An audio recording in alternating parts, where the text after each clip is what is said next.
Hi there. Welcome to a video of me, Pippin Bar, doing the activity called Where's Sausage Dog? And the objective with this activity is really largely to get back into programming in general, and specifically to get back into programming with P5 JS, which we're going to be using for the next few topics, just to shake some of the rust off and use some of the programming in JavaScript that we're familiar with already, but just need to remember and get back into our heads. Okay. So the Where's Sausage Dog activity is going to take us through a few of the basics. Let's go look at it over here. I've got it in my browser open right now. And as you can see, objectives: remember JavaScript, remember p5.js, enjoy programming. So hopefully we'll accomplish these three objectives with this activity. And the idea is going to be to make a kind of Where's Wally, as we call it in New Zealand, not Waldo. A Where's Wally kind of a game where there's going to be lots of pictures of animals, in this case, on our canvas. One of the animals, and only one, will be a picture of a sausage dog. And you click on the sausage dog when you find it in order to win the game. And we're going to indicate having found the sausage dog by making it spin in place. So that's all that our program is going to do. It's not the most complicated program you've ever written, but it's a good way to get a few different bits and pieces going. So let us begin following instructions. First thing, create a new project. So we want a template P5 project, which we can obtain from that link or download from the course website. And we're going to rename the folder to Where's Sausage Dog, which is the name of the activity, and put it into the activities folder of our repository.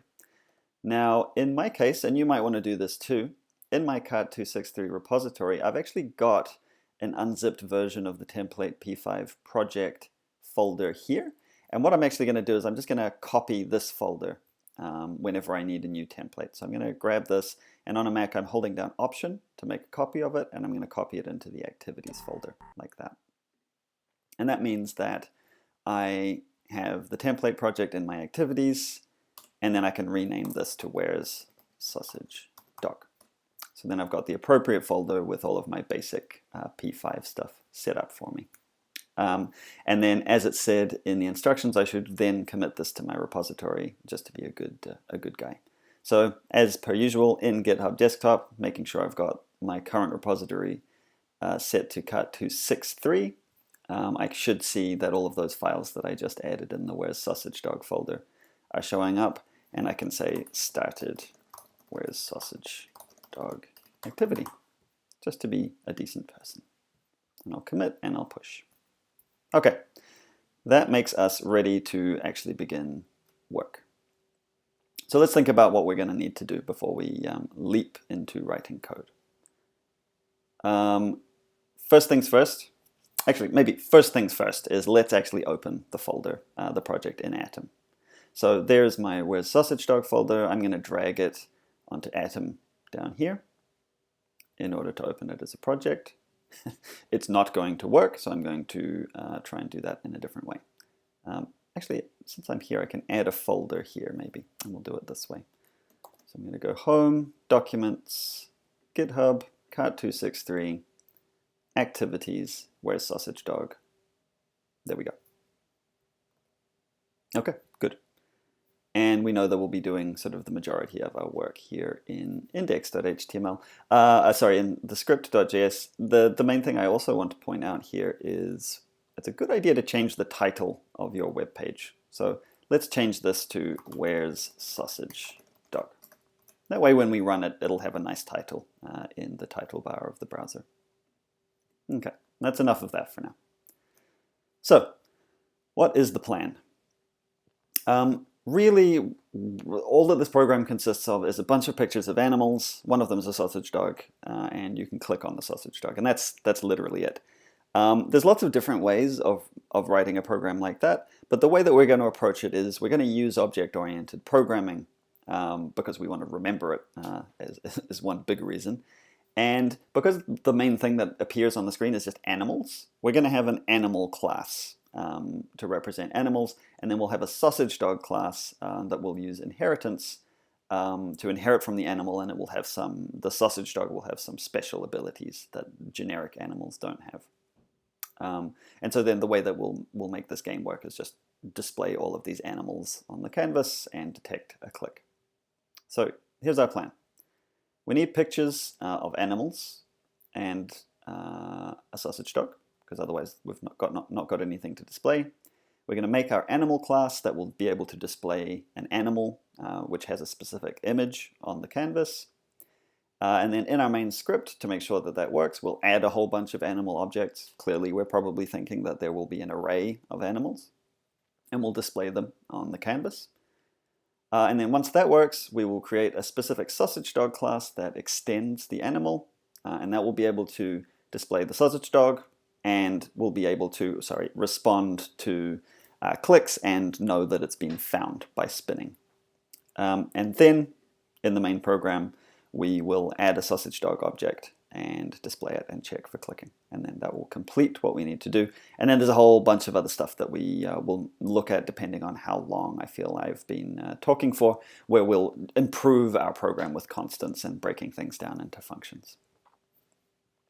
Okay, step 1, animal images. So rather than go looking on the internet for pictures of different animals, we're just going to use this zip file here, which I'm going to download. And I'm going to unzip. Obviously, you should do this how you wish to do it. That will have appeared, on my desktop. So I'm going to go over to here. So here's Where's Sausage Dog. And there's my assets folder. And there's my images folder, which of course has a clown in it. And then here are the animal images that I just downloaded. I download things onto my desktop. And you can see that we've got these 10 images called animal 0, 1, 2, 3, 4, up to 9, and an image called sausage dog. And I'm going to select all of those, and I'm going to put them into my images folder of my project, just like that. So now I've got all of the assets that I needed in my project folder. And likewise in Atom, we can now see over here in the assets folder, in images, all of my images are there, ready to be used in my project. So that's good. Done. So that was it. So download the images, zip, unzip it, and copy those images into assets images for the project. Step 2, the animal class. Kind of the underpinning of this entire programming is the ability to display an animal on the canvas. And as I say here, because the sausage dog is going to rotate when you find it, so you click on the sausage dog, it's going to start spinning. We could limit that to just the sausage dog class that we know we're going to make later on. But rotation is kind of an interesting quality to have in any potential displaying of animals. Maybe we want them all to rotate at some later time. So we're actually going to include rotation in the generic animal class. So let's follow the steps of creating a new class. So first, we're going to create a file called animal.js. And we're going to add a script tag for it in index.html above our main script. So first of all, a new file. We're going to put this inside our JS folder, new file.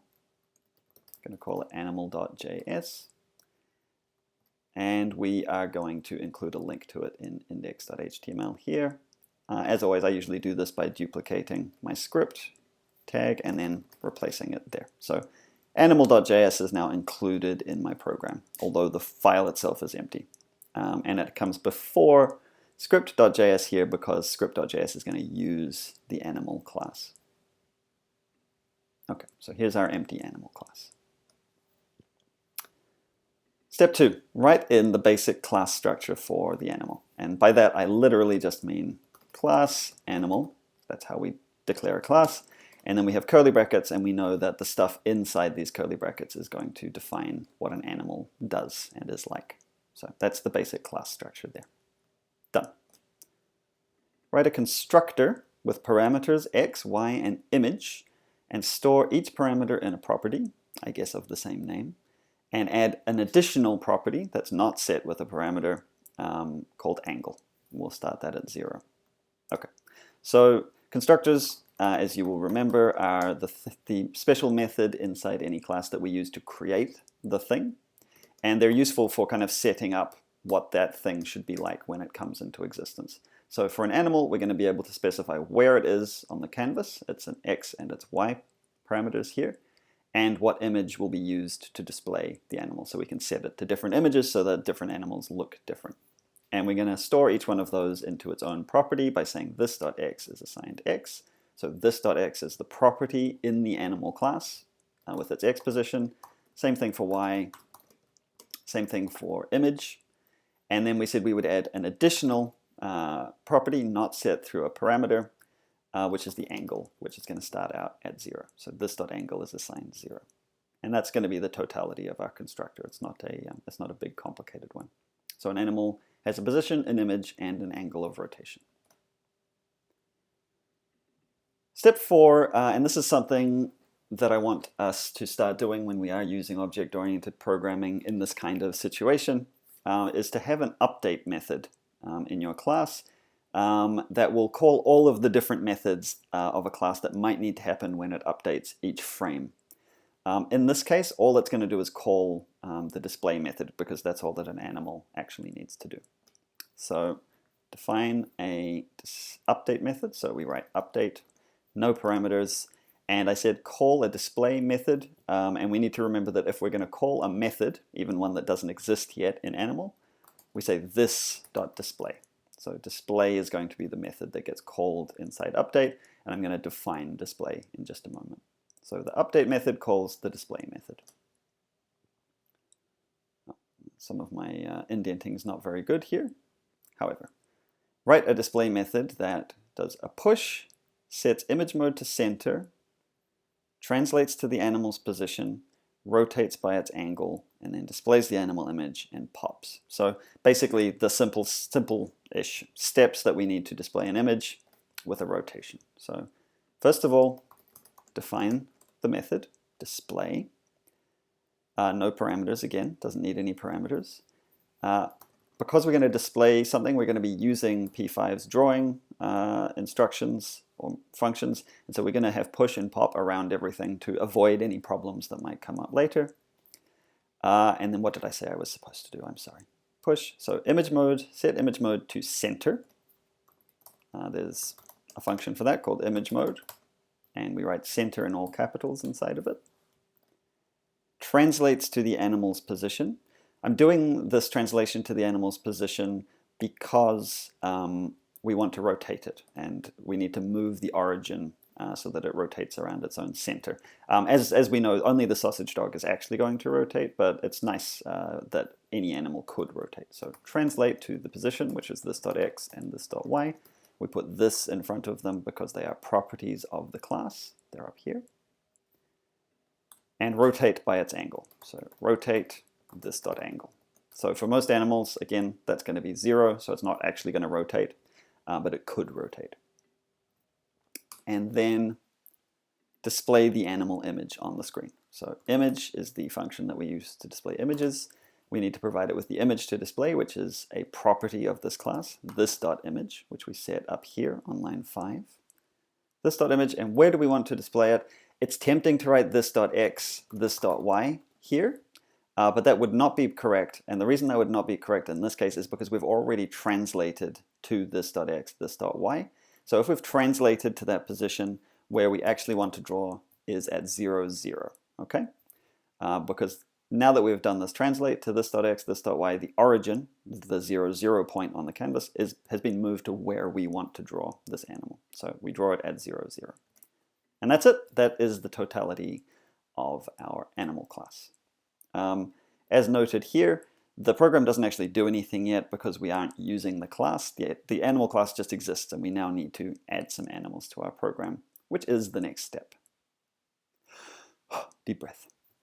Add animals to the program. So at least half of the magic of the program, and the reason that it's at all interesting, is because we're going to display lots of animals on the canvas. Not just 1 or 2. And to do that, we need to load all of the animal images, because currently we have the files in our project, but they're not loaded into the program. And we need to create animal objects that use those images, and we need to display those animal objects on the canvas using the update method that we created. So, step 1, and we're going to do a step that's sort of about planning ahead. We know that we're going to need to use a loop to load all of our images, and also a loop to display all of our animals, because they're going to be in an array. And so we're going to need numbers to control how many animal images there are and how many animal objects there are. And because we want to avoid hard coding numbers, we're going to declare constants using the const keyword, because we know that these numbers won't change. So we need a constant for the number of animal images. And to do this, we're going to go back to our main script, right? Because I'm moving a little bit quickly, I'm just going to play a bit fast and loose. I'm going to not be commenting this activity because I'm explaining everything with my beautiful mellifluous voice. Up the top here, we need a constant for the number of animal images. I'm going to call it num animal images. That's going to be 10. It's going to start as 10, and it's never not going to be 10 because it's a constant. We can't change it. And we wanted another one that was just the number of animals that we're going to create. I'm going to set that to 100. So there's 100 animal objects that we will create. There's 10 animal images that we will load. Why 10? We know that we have 10 images here, right? Starting at 0, going up to 9. So these are the images that we're going to be loading. That's the 10 images. Okay. Declare global, and global here. So global constants, and also we're going to have global variables. Global just means that we're declaring it up the top here. It's global because it can be seen globally throughout our program, right? Num animal images and num animals can be used in any function and in any file in my entire project because they're at the top of my program here, outside all of the functions. That's why they're global. Okay. Declare global empty array variables for the animal images and for the animal objects. So again, I'm going to need a place to store the images that I load into my program. So that'll be an animal images variable, and I'm going to assign an empty array because I'm going to load the images into there in the preload function. And I also need another array that's going to have the actual animal objects that I create with this animal class. That's also going to start out empty, and I'll create those in the setup function. Okay. In preload, use a for loop to load all the animal images by using the iterator I. This traditional thing that we use in a for loop, right, is we have the variable that goes out called I. We're going to use that I as part of the file name to load. And that's why we've numbered the images 0 to 9. And we're going to add each of the images that we load into the animal images array. So this is a sort of a pattern that's useful to remember if you're not already familiar with it. So we need a for loop, and we need to count up from 0. The reason for that is A, because that's what we normally do. But also because we're going to count up from 0 because the first image is called animal 0. And we're going to count up to, well, we want I to get up to 9 because that's the file name of the final animal image. But what we're going to count up to is num animal images. So we're going to write a fairly traditional for loop. For let I is assigned 0. That's the first number that we want to start at. And while I is less than num animal images, which is 10. So that means it's going to count up to I getting to 9, and then when it gets to 10, it's going to stop. And I is going to go up by 1 each time. So we go 0, 1, 2, 3, 4, 5, 6, 7, 8, and 9. So that takes care of the numbering of our files. Then we want to load these images, right? So I'm going to create a variable to store the image that I'm loading in temporarily. I'll call it animal image, singular.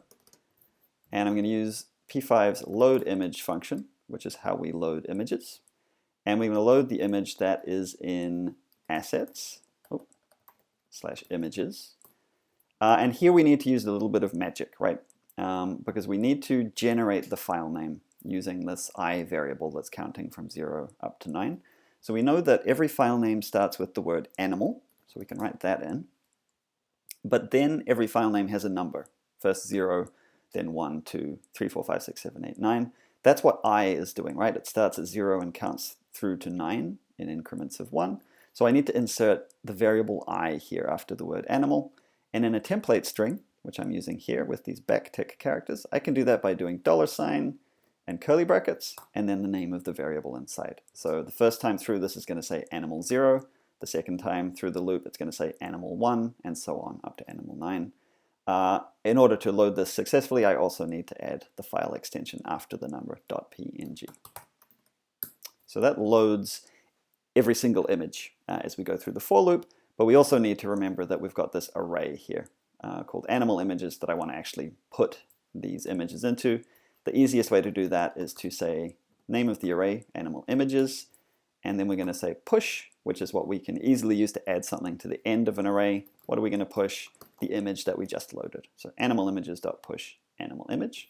And then we have a very pretty little for loop, a very nice looking for loop that counts up to the number of animal images, loads each one, and puts that image, that loaded image, into our array for later use. Good little bit of housekeeping.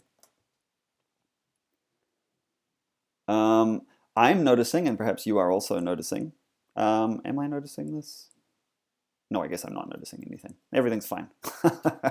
We're going to need to do something similar here to create our animals. We're going to need another for loop, right? We know that we've got 100 animals. We're going to use a for loop to count up to 100 and create animals at random positions, and we're going to use a random image from that array of animal images we just created, and then we're going to add all of these to the animals array as we go. So that's going to be in setup. The other thing we probably want to do in setup is create canvas. Should have mentioned that. I'm going to say window width, window height, just so that we can have a kind of full window experience. And then we're going to say create the animals. I'll just write a quick comment in there. And so we need another for loop. This one needs to count up to num animals. So same structure. Let I is assigned 0. I is less than num animals. I plus plus. Exactly the same idea, right? This time we're just counting up to 100 as it happens. Now we need to create an animal. So let's calculate the different arguments that an animal needs ahead of time, right? So if we're going to create an animal, we need to look at its constructor and remember that we need an X position, a Y position, and an image. And we wanted random things for all of these. So a random X, a random Y, and a random image. So to get a random X, we know that we can use the random function to get a number between 0 and the width of the canvas. Same thing for Y, except it's a random number between 0 and the height of the canvas. Remember that width and height are special variables in P5 that store the width and height of the canvas. The actual image that we're going to use, which I'll put into a variable called animal image, we can get a random image out of this animal images array that we added all of the animal images into, using random again, because P5 is nice like that. So we can ask for a random element from the animal images array. And that will put a random one of the 10 images that we loaded in there into this animal image variable. And then it remains to create an animal using these 3 arguments. So we can create an animal variable, and we can say new animal, because that's how we call the constructor to create a new instance of the class animal. And we know that we need to give it the X, the Y, and the animal image that we've just created. So that will create an animal with random X, random Y, random animal image. The final step is that we need to then add that animal into our animals array. And we'll use that same idea. We'll push it. Animals, which is the array of animals, push the animal that's currently inside this animal variable. So that's going to happen 100 times. We're going to get 100 random animals at random positions with random images. Lovely. Now we need to actually make these animals appear. So in draw, let's set a background, and we're going to use a for loop to go through our animals array and update every single animal inside of it. Okay, so we're going to draw. I'm going to set the background to, well, I mean, you could set it to any color. Maybe I'll set it to yellow, just because I feel like in this moment I'm feeling yellow, but not cowardly, just yellow. It's a good color. It's cheerful. Right, anyway, distracted. So we need yet another for loop, right? Because we want to go through the entire animals array. So we're going to say for let I is 0, like always, I is less than.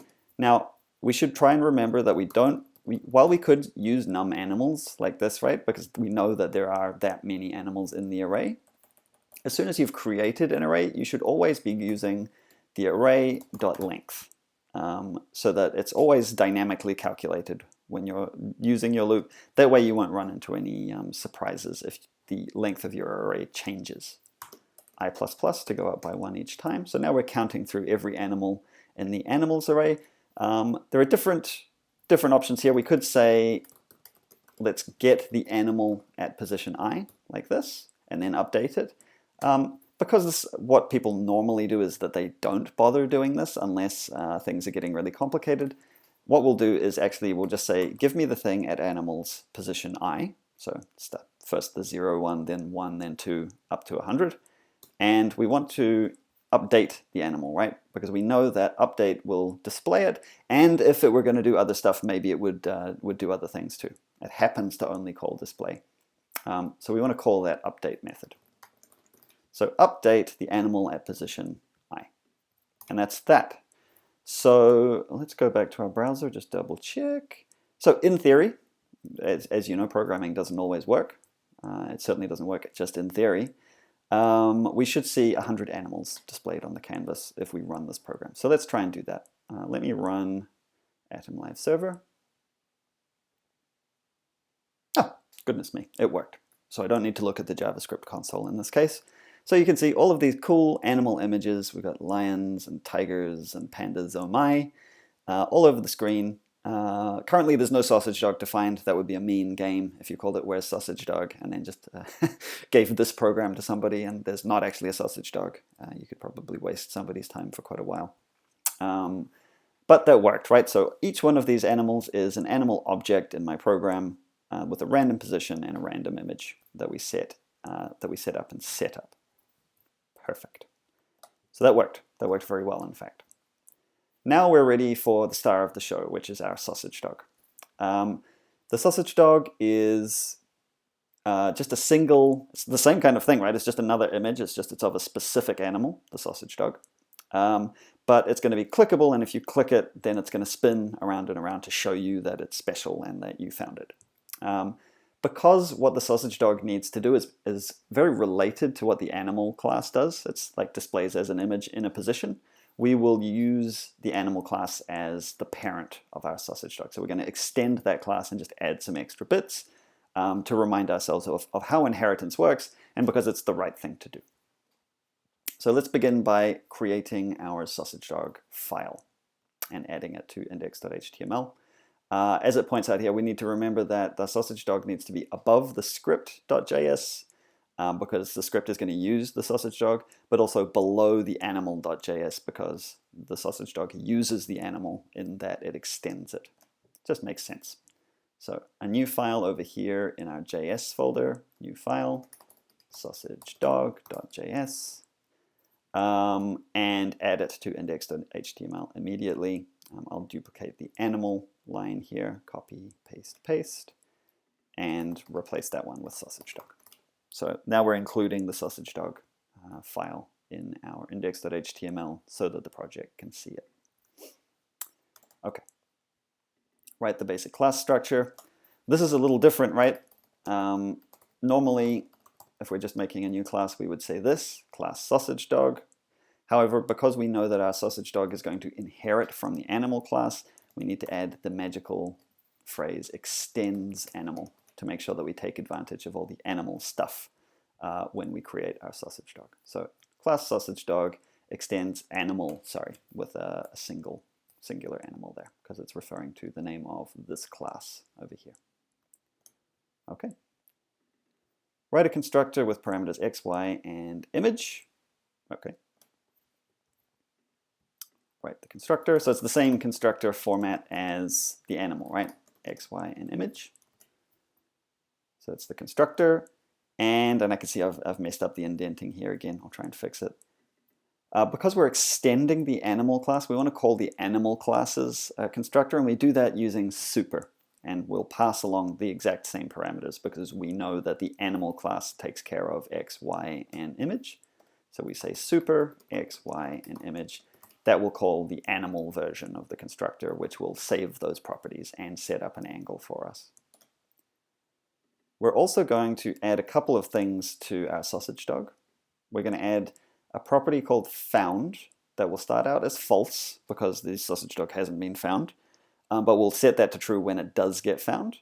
And we're going to add another property called rotation speed, which is going to be how fast the sausage dog rotates when it's spinning. And I've suggested setting it to 0.25 for a good spin. So After we've called the super, which is the animal constructor, we will then say this.found is assigned false, and this.rotation speed is 0.25. Okay, so we've set up a couple of extra properties. So this is how a sausage dog differs from an animal right now. We are going to change the update method a bit because the sausage dog needs to spin, and that's going to be part of updating. So we're going to override the animal's update method by defining it in the sausage dog. So we're going to define an update. That's now replacing the one that's an animal, right? So animal has this one that calls display.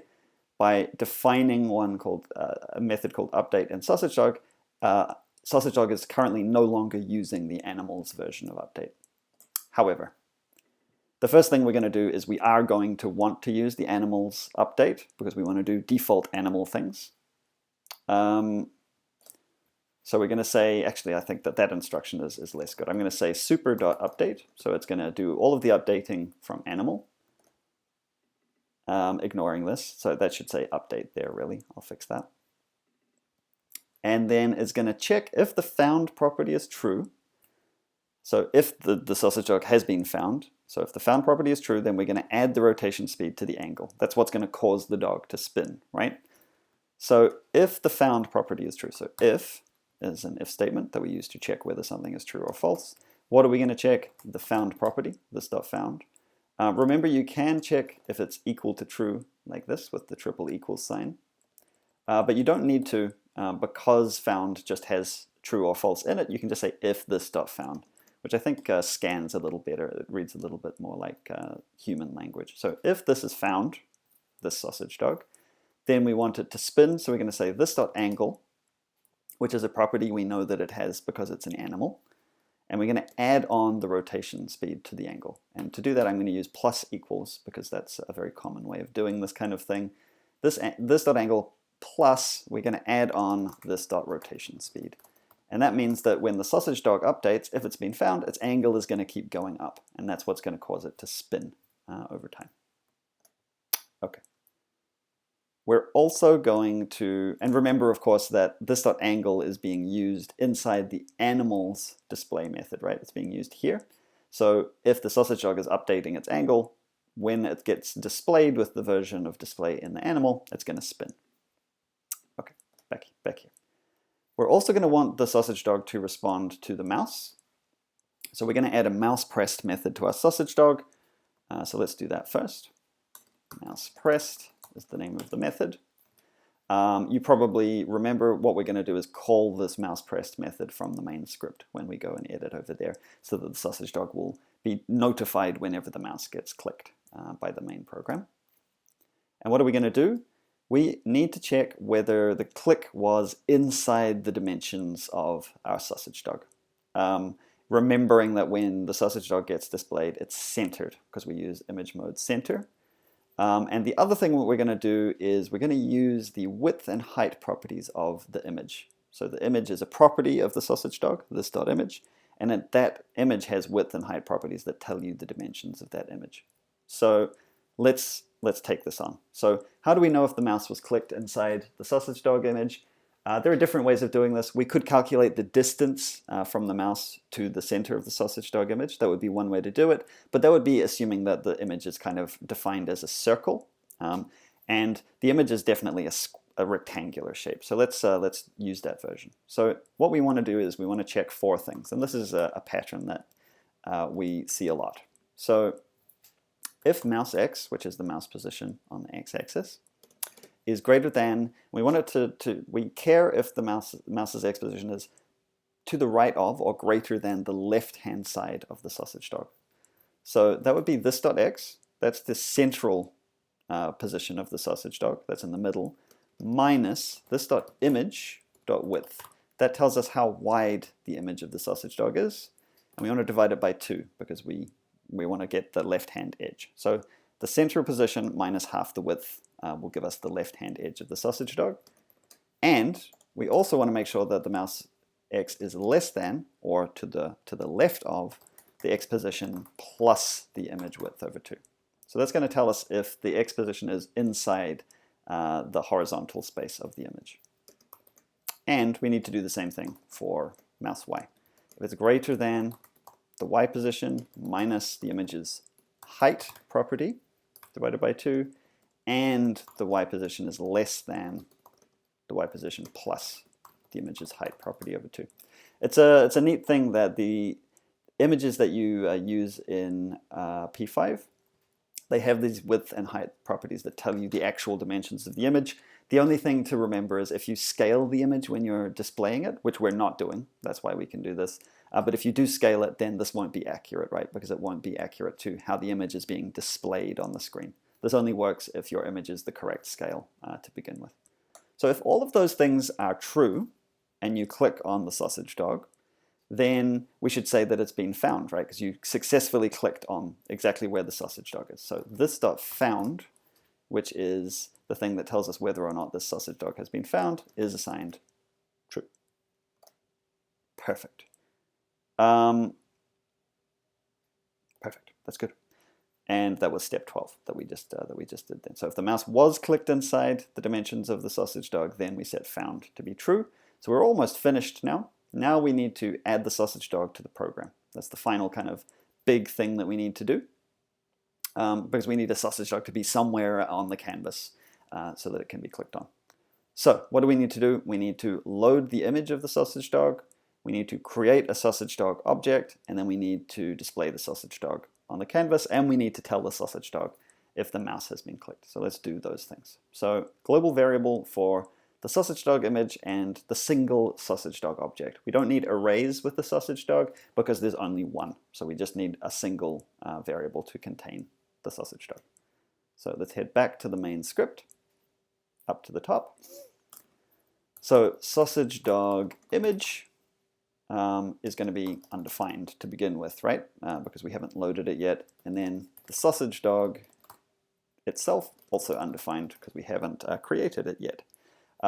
We don't have to write undefined here. We could just say sausage dog image and it'll just default to undefined. But there's something kind of nice to putting undefined in there on purpose so you know you intended it to be undefined.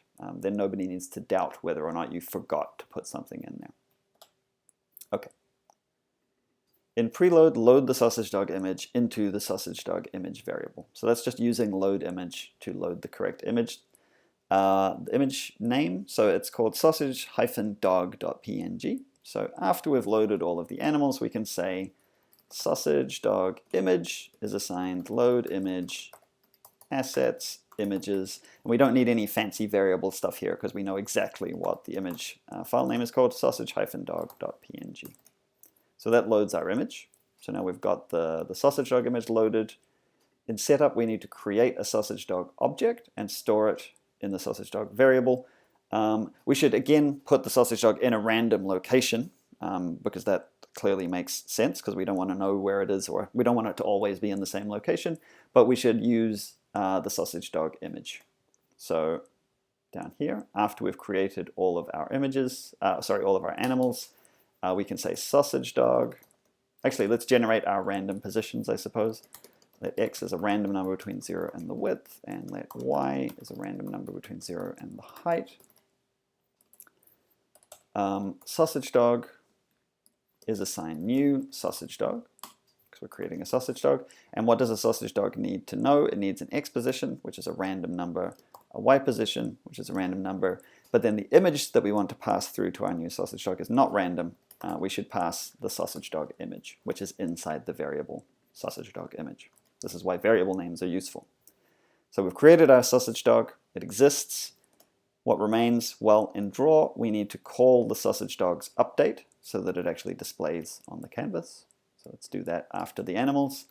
Sausage dog, which is the variable containing the object, .update, which is the method that it uses to display itself on the screen and to rotate as well. And in order for the gameplay to work, we need a mouse pressed function in P5 in the main script, which will be automatically called by P5, and that should call the mouse pressed method of the sausage dog to tell it that the mouse was clicked. So we need to define a new function, mouse pressed, and say to the sausage dog, hey, the mouse was pressed, so I'm calling your mouse pressed method so that you know about it and you can check whether the mouse was pressed inside inside the sausage dog dimensions.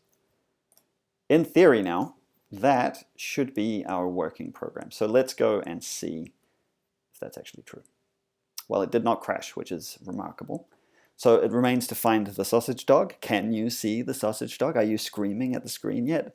As I look for it over here, you're like, it's not over there. You're very cold. Is it down here? No, it's not down there. What about over here? No, you're getting warmer though. Oh, there it is. So there's the sausage dog, right? There's the image of the sausage dog. And if I click it, it spins because it's happy that it got found, and it's doing forward somersaults, which is not something that you see many sausage dogs do, but this one is very athletic. If I reload the page and the program reloads, the sausage dog is no longer here, right? Because it's got a random position. Now it's here. I'm very good at this game. And it spins, and all of the, the play is the same. So that is our sausage dog program. In the interests of saving time, I'm not going to go through the improve the program steps in person, but I'll just talk through them so that you can do them yourself. This is about not really changing the functionality of the program, but making it a better program. In particular, it might be a good idea to add a constant that gives you the path to and prefix for the animal images. So that would be assets, images, and then animal. And you could use that when you're loading them. That's just so that you would have this stuff here all in a constant so that you don't have to type it out here.